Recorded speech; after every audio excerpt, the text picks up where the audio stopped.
آئے اس گاؤں میں جلسہ سننے کے لیے آنے والوں، تمہارے ہاتھ میں شراب کی بوتل ہوتی ہے، اس وقت تمہارے منہ سے یہ کیوں نہیں نکلتا میرا باپ نہیں دیکھ رہا ہے، میری ماں نہیں دیکھ رہی ہے، میرا بڑا بھائی نہیں دیکھ رہا ہے، میری بیوی نہیں دیکھ رہی ہے، لیکن اللہ تو دیکھ رہا ہے۔ اللہ کہاں ہے؟ اللہ کہاں ہے؟ تم جوا کھیلتے ہو، تمہارے منہ سے یہ آواز کیوں نہیں نکلتی؟ اللہ دیکھ رہا ہے۔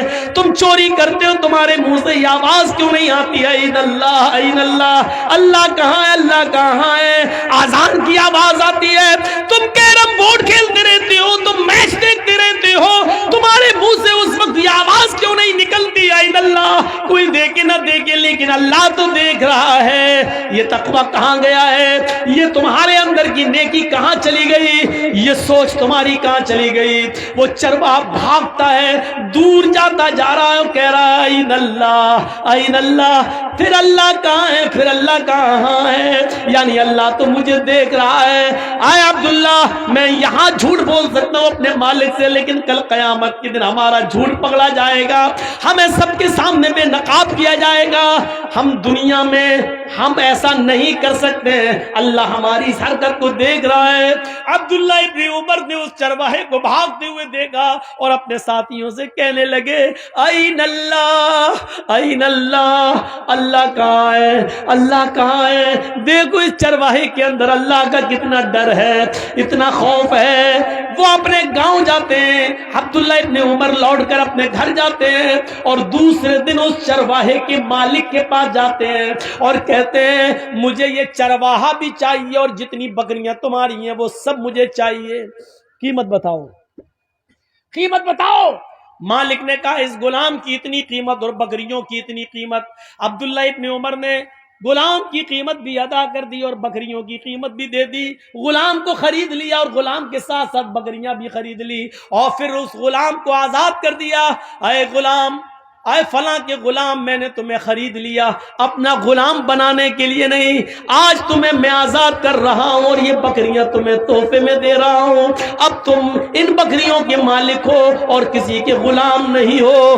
این اللہ، یہ کلمہ، اس جملے نے تمہیں آج غلامی سے نجات دلا دی ہے۔ اسی طرح اللہ سے ڈرتے رہنا، انشاءاللہ اللہ سے اسی طریقے سے ڈرتے رہو گے تو یہی ڈر قیامت کے دن جہنم سے بھی تمہیں آزاد کر دے گا، جہنم سے بھی تمہیں نجات دلا دے گا۔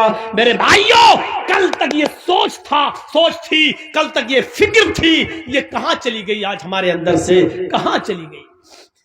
سارے واقعات میں آپ کو قرآن سے سنا رہا ہوں یا حدیث سے سنا رہا ہوں۔ میرے بھائیوں، قرآن و حدیث کو سننے کی عادت ڈالیے اور اس کے مطابق اپنی زندگی کو ڈھالیے، اس کے مطابق اپنی زندگی کو ڈھالیے اور عادت ڈالیے اپنی سوچ کو بدلنے کی۔ کبھی آپ نے سوچا ہے آج بھی پیسہ لے کر اپنا جسم بیچنے والی بہت عورتیں تمہیں مل جائیں گی، ہر شہر میں مل جائیں گی، کشن گنج سے لے کے سلیگوڑی تک آپ چلے جاؤ، نیٹ پہ تلاش کرو، سرچ کرو، گوگل پہ آپ سرچ کرو تو ہر جگہ ان کے اڈے بھی تمہیں مل جائیں گے۔ میرے بھائیوں، ذرا تصور کرو، وہ لڑکیاں، وہ عورتیں پیسہ لیتی ہیں اور جسم بیچتی ہیں۔ سوچی تو ہے؟ ان سے پوچھو ایسا کیوں کرتی ہو، وہ کیا کہیں گی؟ بزنس ہے میرا، دھندا ہے میرا۔ ان کی سوچ کیا ہے طوائفوں کی؟ یہ بزنس ہے، یہ دھندا ہے، میں اپنا جسم بیچ رہی ہوں، پیسہ کما رہی ہوں، یہ میرا جسم ہے، یہ میرا جسم ہے، یہ میرا بزنس ہے، یہ میرا دھندا ہے۔ یہ ان کی سوچ ہے۔ لیکن ہم اور آپ اپنی بہنوں بیٹیوں سے یہ کام کیوں نہیں کراتے؟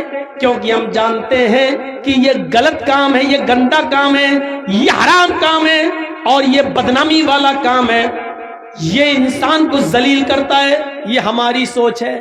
انسان دو ہیں، وہ بھی انسان، ہم بھی انسان۔ اس کی سوچ کیا ہے؟ وہ کہتی ہے یہ دھندا ہے، اور ہماری سوچ کیا ہے؟ ہم کہتے ہیں یہ غلط اور ناجائز اور حرام کام ہے جو ہم اپنی ماں بہن بیٹی سے نہیں کرا سکتے ہیں۔ غور کیجئے، دنیا میں انسان وہ بھی ہے، ہم بھی ہیں، اس کی سوچ وہ ہے، ہماری سوچ یہ ہے۔ جب اس دنیا میں ایک انسان کی دو سوچیں ہو سکتی ہیں تو اسی کو اللہ کہہ رہا اپنی سوچ کو قرآن و حدیث کے مطابق ڈھالو، اپنی سوچ کو اپنے حساب سے مت چلاؤ بلکہ قرآن و حدیث کے مطابق اپنی سوچ کو ڈھالو۔ اللہ کے رسول نے جن عورتوں کو ننگا کہا ہے وہ تمہارے فیشن کہہ دینے سے فیشن نہیں مانا جائے گا، وہ ننگی ہی رہیں گی۔ اللہ کے رسول نے جس شراب کو شراب اور حرام قرار دیا ہے اس شراب کو ہم دوا کا نام دے کر جائز نہیں کر سکتے ہیں۔ وہ شراب شراب رہے گی، وہ حرام حرام رہے گی، اس کو کوئی زبان میں اس کا نام دوا رکھ دو تو دوا رکھ دینے سے اس کی حیثیت نہیں بدل جائے گی۔ تو میرے پیارے ساتھیوں، اپنی سوچ کو بدلنے کی کوشش کرو، اپنی سوچ کو بدلو، اپنی زندگی کے اندر تقویٰ لاؤ، پرہیزگاری لاؤ۔